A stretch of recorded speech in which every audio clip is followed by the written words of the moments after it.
እግዚአብሔር ባስቀመጠን ቦታ ላይ ተቀምጠን እግዚአብሔርን መጠበቅ ብንችል እንዴት መልካም ነበር በእውነት ወገኖቼ። ግን ብዙዎቻችንን ያላሰብነው አንዳች ነገር ነጥቆ ሲወስደን ይታያል። የጸነሰች ሴትስ ከሆዷ አውጥታ የምትገላገልበትን ቀን ታውቀዋለች። ቂምን ያረገዘ ሰው መቼ አውጥቶ እንደሚጥለው ያውቀዋል? አያውቀውም እኮ። ከሰው ተርታ እስክንወጣ ድረስ አንዳንድ ጊዜ ብዙ ስቃይ ብዙ መከራ እንቀበላለን። ለምን? በዓለም ውስጥ በጣም ብዙ የሚያደክሙ ነገሮች ስላሉ ነው። መልካችን እስኪለወጥ ድረስ ሊያደርሱ የሚችሉ ነገሮች። ህይወት ከባድ ናት። ለዚህ አይደል እንደ ኢዮብ ህይወት ብርቱ ሰልፍ ናት ብሎ የተናገረው እኮ ለዚህ ነው።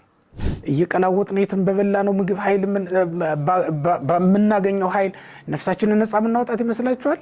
እውነት ለመናገር ነፍሳችንን እኮ በገንዘብ ብዛት ነፃ እናወጣትም። እውነት ነው። በዚህ ዓለም ባሉ እስር ቤቶች ውስጥ ያሉ የወደቁ እንዲወድቁ የተፈረደባቸውን ሰዎች ገንዘብ ከፍሎ ነፃ ማውጣት ይቻል ይሆናል። ኃጢአተኛውን ጻድቅ አድርጎ ማዳን ይቻል ይሆናል። ግን የተኮነነችን ነፍስ ገንዘብ ሰጥቶ ነፃ ማውጣት ይቻላል እንዴ? የታሰረችን ነፍስ በኃጢአት ማስፈታት ይቻላል እንዴ? መማር ምን ጥቅም አለው? የመንፈስ ቅዱስ ስጦታ ካልተሰጠን በስተቀር ወገኖች፣ በመንፈስ ቅዱስ ጸጋ ካልሆነ በስተቀር ቤተክርስቲያን ውስጥ በእውቀት ማገልገል ይቻላል እንዴ? የመንፈስ ቅዱስ ጸጋ ካልታከለበት በስተቀር እውቀታችን ብቻውን ቤተክርስቲያንን ሊያቆማት ይችላል? ዛሬ በፍጹም። በስመ አብ ወወልድ ወመንፈስ ቅዱስ አሐዱ አምላክ። ምሕረትና ቸርነቱን አባታዊ ፍቅሩን ከኛ ያላራቀ የአባቶቻችን አምላክ እግዚአብሔር በሰማይ በመላእክቱ በምድርም በቅዱሳኑ አንደበት ፈጽሞ የተመሰገነ ይሆንልንና በእያላችሁበት የእግዚአብሔር ሰላም ይድረሳችሁ። የተወደዳችሁና የተከበራችሁ የልዑል አምላክ የሕያው እግዚአብሔር ቤተሰቦች ሁላችሁም እንደምሰነበታችሁ።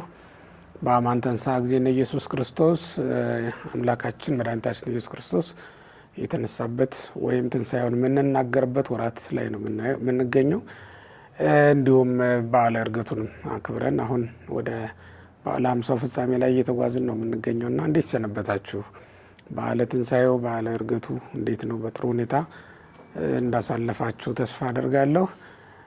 ስለ ሁሉም ነገር የአባቶቻችን አምላክ እግዚአብሔር ስሙ ለዘላለም የተመሰገነ ይሁንና እንደ ሁልጊዜውም ዛሬም የቤተ ክርስቲያናችንን ትምህርት በዚህ መልኩ ለማቅረብ መጥቻለሁ።